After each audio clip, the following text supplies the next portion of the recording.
All right, Vince, are you ready for it? I'm always ready for rapid fire, baby. Rapid fire time. Here we go. All right, we'll include if your stuff is good enough, we'll work it into rapid fire as well. We've got some stuff on deck. We're not going to neglect it. You can still shoot questions in. But here we go. How differently does an 8-4 season feel under Marcus Freeman compared to 8-4 if Brian Kelly was still here? Completely different. Completely different. If Brian Kelly was here, Notre Dame goes 8-4 with the exact same losses that Marcus Freeman had, we would be skewering Brian Kelly. We would be hanging him in effigy. People would be ready to fire him. Yes. We would light his carcass on fire. I mean, it would be chaos, frankly. And 8-4 under Marcus Freeman, while it is a disappointment, and nobody can change my mind about that, is a disappointment. Okay. You can still. Is somebody trying to change your mind about that? Like, yes and no. Brian and I had a nice debate about it. Well, okay. I take it back.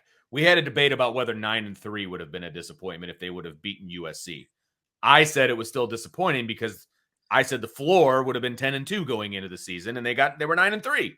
Now, right. The way they finished, et cetera, but they're 8-4, and that's a disappointment, no doubt. But there's a lot of positives you can take from it, recruiting being one of them, because if Brian Kelly was still the head coach, I don't think they have the same recruiting class that they have right now for the 23 class that they're going to sign here in 3 weeks. I think it's completely different. So you've got a lot of positives coming out of this season, while it is still a disappointment. If it was Brian Kelly, this is year 13, and he goes 8-4 with the roster that he had, no, man, you're calling for his job at that point. So it's a completely different feeling. Yeah, I agree. By the way, I didn't see Tommy Gunn's question. I'm just going to point the finger at Vince. He's the one in charge of finding the questions for us. So I didn't see any Tommy Gunn's questions. He said we skipped over his question. But we might have. Yeah, to this question about Free versus Kelly, we were coming off the 5 straight seasons of double-digit wins in the college football playoff appearances, just missing out on the playoff, 11-1 in the regular season and just missing out on the playoff last year. So if you had gone from that with bringing back what they brought back, really the biggest question being the quarterback, and then all of a sudden, again, love Brian Kelly or hate him, he had won all these games against the unranked teams, right? Mm-hmm. And so if all of a sudden Brian Kelly loses twice to unranked teams at home, and specifically these unranked teams, Marshall and Stanford, you're in full panic mode. But at least with Marcus Freeman, you can, I'm not saying you're going to completely disregard it because, I don't think we can completely put it in our past, but we can at least say he's grown from there. Since that Stanford game, we did see a different team. And even though they lost to USC, that was obviously still a top 5 USC team. I mean, they had to play 3 top 5 teams this season, and they managed to beat one of them. Yeah. Sure. So, and that was part of that stretch that came after Stanford. So you can write some things off to growing pains of a first-year head coach because you knew there had to be some growing pains for him. You just didn't know to what extent. So again, if it's Brian Kelly, you're in panic mode. The program is going backwards. It's backsliding and all these things. Where with Marcus Freeman, you've got 8-4 still isn't what we wanted. But there were some good things that happened in there. We have still finished, I think, as you said the other day, you're on an upward trajectory still for Marcus Freeman. Even with that loss to USC, you got to take care of the bowl game now. But it just feels with everything that he's still doing, the recruiting class is ranked number 2 in the nation right now. So with all these things, you're still taking care of business with the recruits. So it just feels it's a night and day different feel because of everything. Absolutely. Huge difference because we don't have the optimism going into the offseason if this is a Brian Kelly coach team. We just don't. I mean, it would be a top 15 recruiting class, give or take, and it would be. Has he become complacent? Yeah.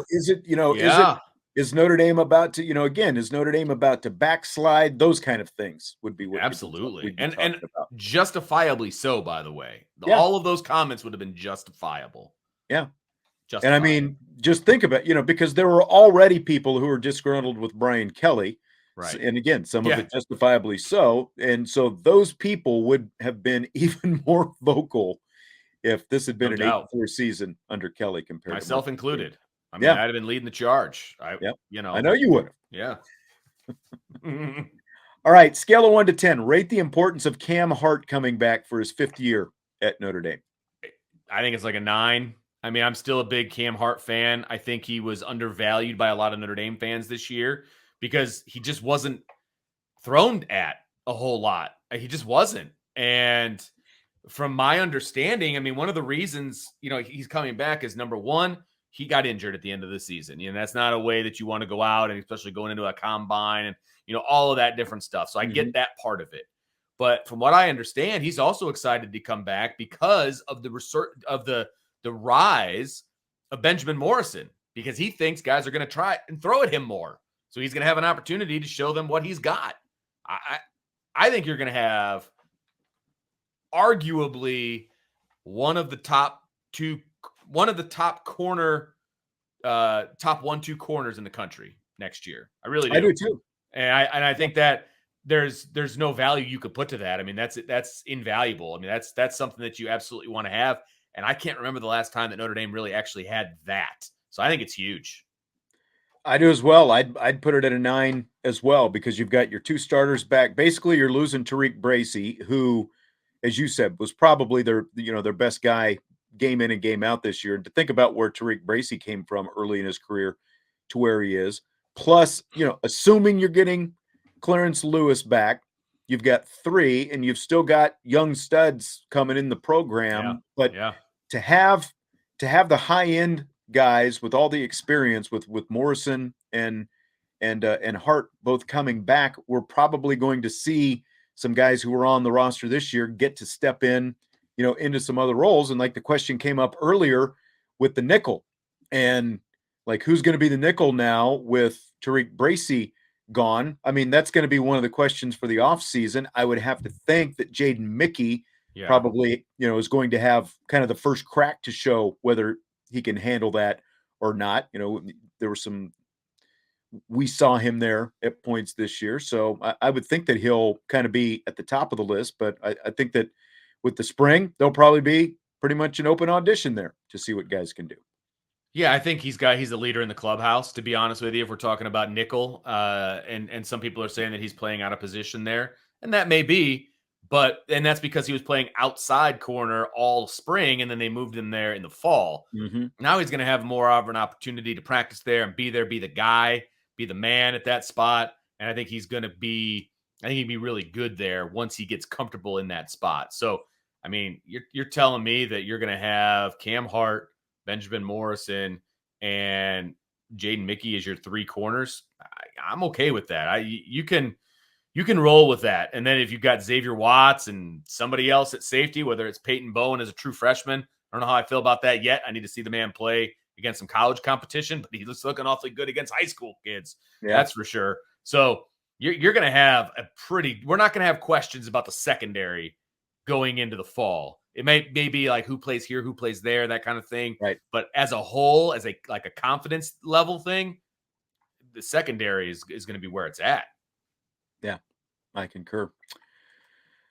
All right, fill in the blank, Vince. In the last 3 weeks, I've talked to a Clemson reporter on one side of the country and a USC reporter on the other side of the country. And it's blank that both of those guys have the strong opinion that Notre Dame is destined to join the Big Ten in the near future.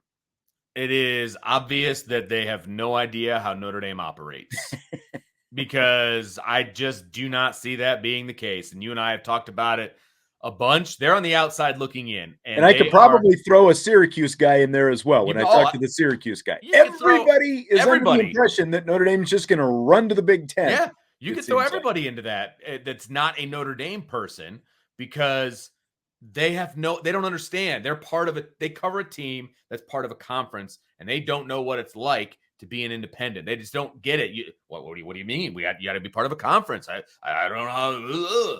And if Notre Dame joins a conference, they think that it's obvious that they'll go to the Big Ten. Again, number one, Notre Dame's not joining a conference. Number two, if they did join a conference, they have to join the ACC. They don't have a choice right now under contract. They're under contract with the ACC.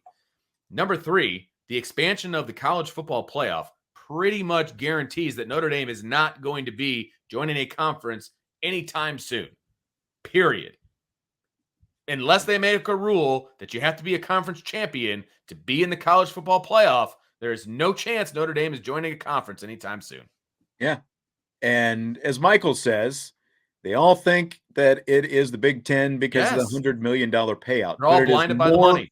It is more than just about the $100 million. Now, Notre Dame, like everybody else, they value the dollar as well, but they also value their independence. And as I have tried to explain to all of these guys, just what you started with. One, the fact that the college football playoff is going to expand from 4 to 12 was the first huge step for Notre Dame because it guarantees more future access to the college football playoff, more spots in the playoff, more opportunity for Notre Dame. So they don't have to worry, like they would have been like last week's game against USC would have had 10 times more meaning. Like USC pretty much would have had a spot locked up in the playoff going into last week. Notre Dame would have been playing to get into the top 12 if the playoff field had been 12 this year. So like there's that is number one. Now the TV contract is the next thing that has to be figured out. Now, are they going to get $100 million like the teams from the SEC and the Big Ten? Probably not. But they're probably also going to get more than the 15 to 20 million that they're getting from NBC right now. They're going to get a lot more. The question is, how close to that 100 million can they get? And, again, I think we've talked about this before.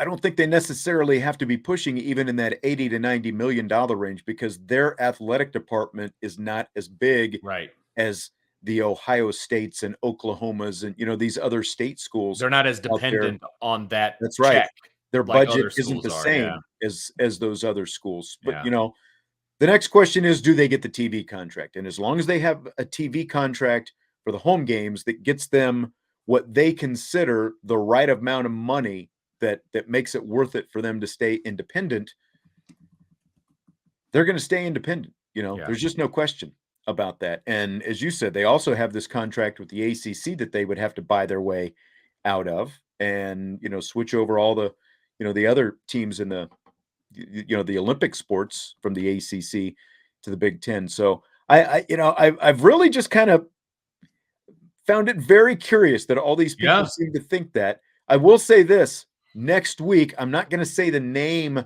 of the reporter, but I have an interview scheduled for early next week with a nationally prominent sports media reporter. And we're going to talk a lot about the Notre Dame NBC contract, the future, what's going on in the booth right now, a lot of those different things. So if anyone has those kind of questions, I'll probably bring up Herb Street and Fowler for that matter. So if anyone has questions for the sports media guy next week, you can throw those at us as well, and I'll see if I can work those in. But I mean, I don't think that it is anything to worry about right now because, again, the first step is already there, the expansion of the playoff. The question now is you've got a couple years left on this NBC contract. What's the next contract going to look like? As long as they still have a TV partner that pays them what they consider, the reasonable right amount of money, they're going to be fine. The Big Ten is not going to happen. Like they're not going to get what they're getting now from NBC because that's chump change. Like that's not going to happen. They will be able to make a better deal, whether it's with Fox, CBS, NBC, whoever it happens to be. They're going to be able to make a deal with somebody. They're just not as beholden to that check as other people. Like you said, it's just they have options because of that, right? Their other sports make money and it's smaller and all of those different things. And they don't need to make rash decisions just based on a paycheck like UCLA and USC, for example, or just can't wait to get to the Big Ten because of that huge payout that they're about to get. So it's going to be, it is 100% going to be interesting to see where Notre Dame goes and which TV partner that they end up having, because I think that is intriguing, to be honest with you, because I don't know how happy they are with NBC. right? And I know none of the people in the chat are happy with him. But I think that's going to be intriguing to keep an eye on. Yeah, leave NBC. They really don't value the Notre Dame brand. I found it, when the women's basketball team played Cal in St. Louis a couple weeks ago. Do you remember that? That was the first women's basketball game televised on NBC. Yeah. And it's like, interesting. how much of that was, like NBC trying to keep Notre Dame happy, that kind of stuff. So it's going to be. Yeah. And somebody asked if it was Mike Tirico. No, it is not Mike Tirico. It is not someone who actively works like on this side of a microphone in the media or broadcast games. It is someone who covers sports media, who kind of has all the contacts for the ins and outs and, those kind of things. And will have a lot of opinions about sports media. So, which I'm looking forward to more than just talking to someone, right. To talk to someone kind of thing. Okay. Tennessee and Alabama, both 10-2, Vince. Mm-hmm. Despite Tennessee's head-to-head win over Alabama, college football playoff rankings have the Tide number 6, the Volunteers at number 7 this week. College football playoff chair Boo Corrigan says it's due to Alabama's, quote, full body of work, end quote. Do you buy or sell a team with the same record and a head-to-head loss being ranked ahead of the team that beat them? It is tough because I know that the College Football Playoff Committee values Alabama over pretty much anybody, if we're being honest. And I almost wasn't going to be surprised if they had Alabama at 5 and Ohio State at 6. You know what I mean? Because that would just not surprise me in any way. And, they said that it's about the body of work. When you look at Alabama's schedule and who they beat and, all of that, they beat a head coachless Auburn. They did beat Ole Miss, which Brian would say is not a good win. I get that. They lost to LSU. Take that for what it's worth. Yeah. The rest of their wins, they beat Texas A&M by 4. They blew out Arkansas that everybody thought was going to be good, but they're not. They blew out Vanderbilt. Okay. Their wins aren't really all that good. And if you want to say that Texas is their best win and they won by a point, is that really that good of a win? And the loss to LSU looks worse now because LSU now is a 3-loss team, and they just lost to Texas A&M for that matter. Good call. And here's the only justification I can see, and I didn't see the whole context of what Boo Corrigan said, but again, I saw that he said it's due to the body of work. Hendon Hooker is out for Tennessee, so I do think that's a factor. Yeah. Like the fact that Tennessee got their doors blown off by South Carolina a couple of weeks ago. They bounced back and easily took care of Vanderbilt, but with no Hendon Hooker, they are definitely a different team right now than the team that beat both Alabama and LSU. So that makes sense. That would be my only rationalization. Otherwise, I completely agree with what you're saying. But because of the fact that they don't have a guy who was once a Heisman candidate, then that I would have to weigh that into consideration. And I know like the NCAA tournament has weighed injuries and stuff like that for his factors. So right. It's a major. That's a good point. I didn't even think about that. And I think that honestly, with all things being considered, I might put them behind. But again, in the grand scheme of things, having them having one at 6, one at 7, does that make a difference? You know what I mean? It might make a difference in what bowl you go to, but the SEC pools all their bowl money and they hand it out evenly. So, I think it's splitting hairs at this point. But yeah, I would put Alabama above just because Tennessee doesn't have their quarterback. I think that's legit. Right. All right. A couple from the chat queue here. Chase wants to know what we think of the news out of the Rose Bowl saying they might pick Penn State and changing Notre Dame's bowl game. I don't understand how Penn State I don't understand how Penn State going. Number one, why would they take Penn State? Because the next highest ranked Big Ten team goes to the Rose Bowl. That's Ohio State. Ohio State, exactly. Ohio State is nowhere near Penn State in the rankings. I think Penn State's like 10, if I remember correctly. So I don't know why they would take Penn State. That's not how they do the contract. That's not how it works. They take the next highest ranked team. That's Ohio State. Also, I'm just not sure how that affects Notre Dame's bowl situation. Can you explain that to me, or do you know off the top of your head? I don't know how all that trickles down, but I did see someone projecting today the ReliaQuest Bowl, which used to be the Outback Bowl in Tampa, as a potential landing spot for Notre Dame now, which earlier in the week, it was pretty much Cheez-It, Gator, Holiday were the three. And so now I am seeing ReliaQuest. So I don't know if this has something to do with that or not. Well, and again, it all depends on the order that these bowls get to pick the teams, right? The Gator Bowl is the ACC versus the SEC. So I just don't understand, again, how the Big Ten comes into play with that. Yeah. Maybe I'm missing something. Greg says because Ohio State was just there. I mean, so like what? in the old day, it's like the Rose Bowl is clinging to tradition. Like they're trying to keep their spot in this hierarchy with the expansion of the college football playoff. They're going to be lucky if they're still operating in a couple of years because they think they have leverage that they don't have, for one thing. So what?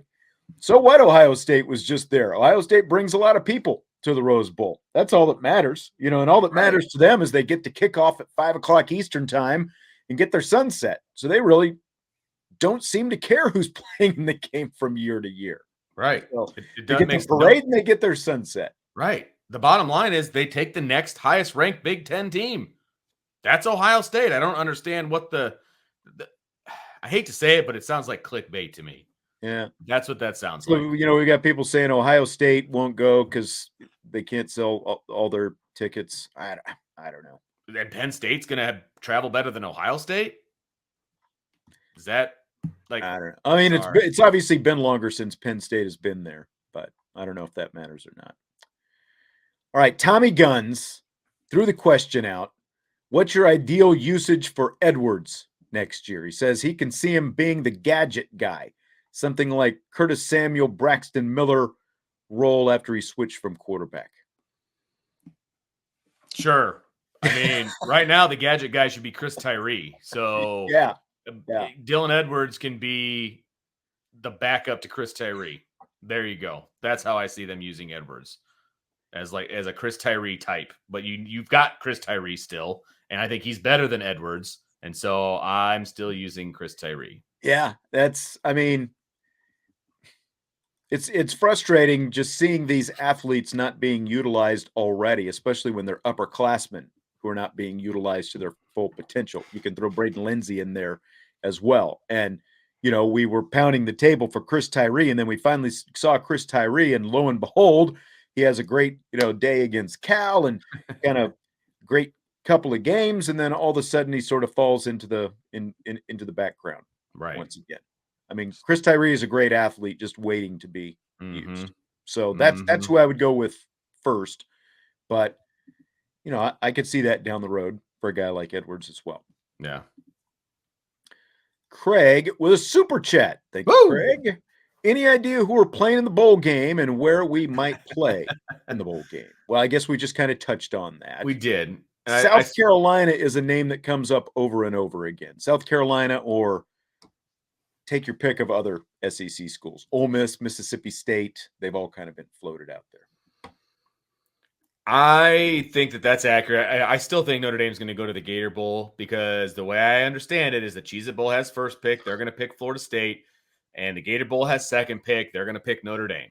And that's who they're going to have. And then it's going to be South Carolina, Ole Miss, or who is the third one? Mississippi State, I think I saw as well. Yeah. So, yeah, and LSU, there's an outside chance that they could play LSU as well. But as far as where Notre Dame is going to end up, I still think they're going to end up in the Gator Bowl.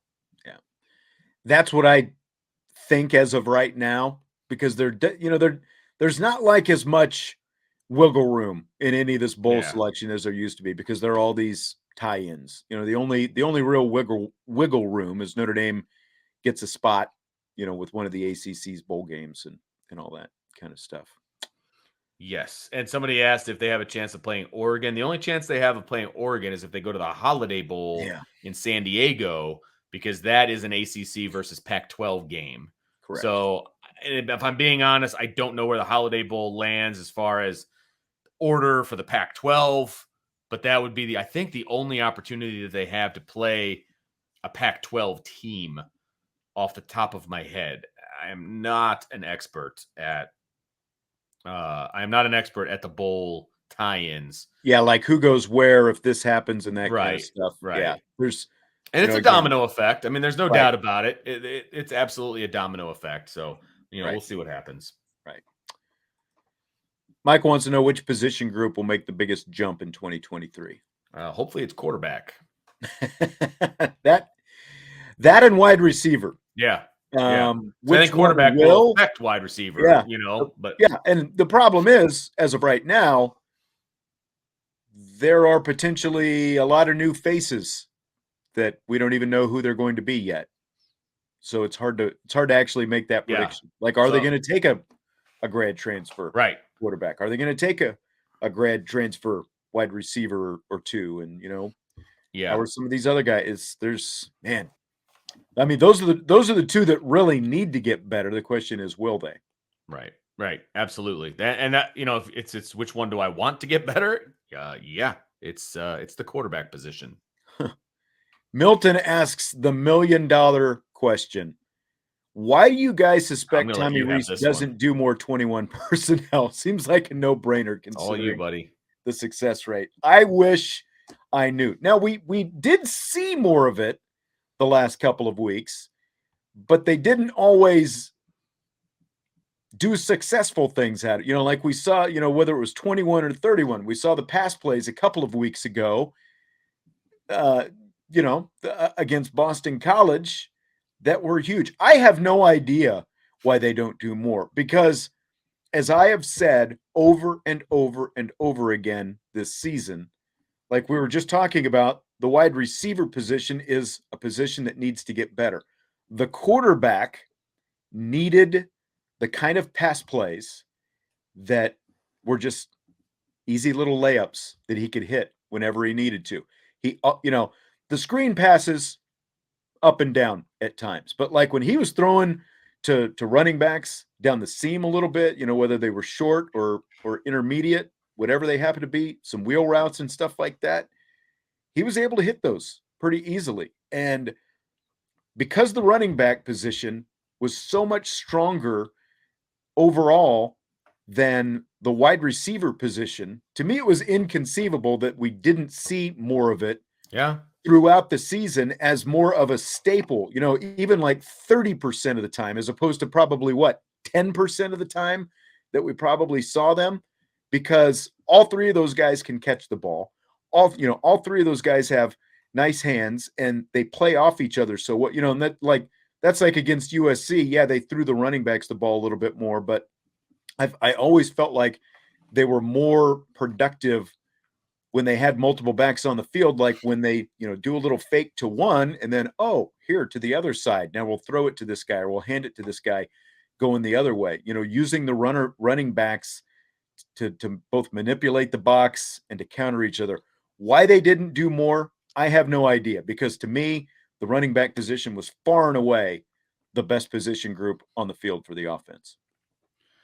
Well, I won't say far and away because the offensive line was good as well, but but they're not skill position. Yeah, exactly. So I mean, you can't just run 100% 21 personnel. But and again, I'm not saying that. Right, no, I'm not saying you are. But you can take advantage of so many mismatches with linebackers when you're mixing them in and out. I agree. The percentage that they used 21 personnel was way lower than it needed to be. Way lower. Because I agree with you wholeheartedly that from a matchup standpoint, there's so many mismatches in favor of Notre Dame when they're in 21, and that will continue to be the case moving into next season. So, and probably the season after that as well. because the running back room is going to be stacked for a few more years at least. So they need to utilize it more off 21, 31, the whole nine. That needs to be what Milton is asking, can we speculate why? I mean, I honestly have no idea why. Do you? Like the why? I don't. There is no why to me, because I think just like what you think, Milton, I think the exact same way. I mean, Vince, I know, is tired of hearing me talk about more 21, but no. But almost every time they do something out of 21, it's successful, and so why they didn't use it more, considering the deficiencies they had, I don't know.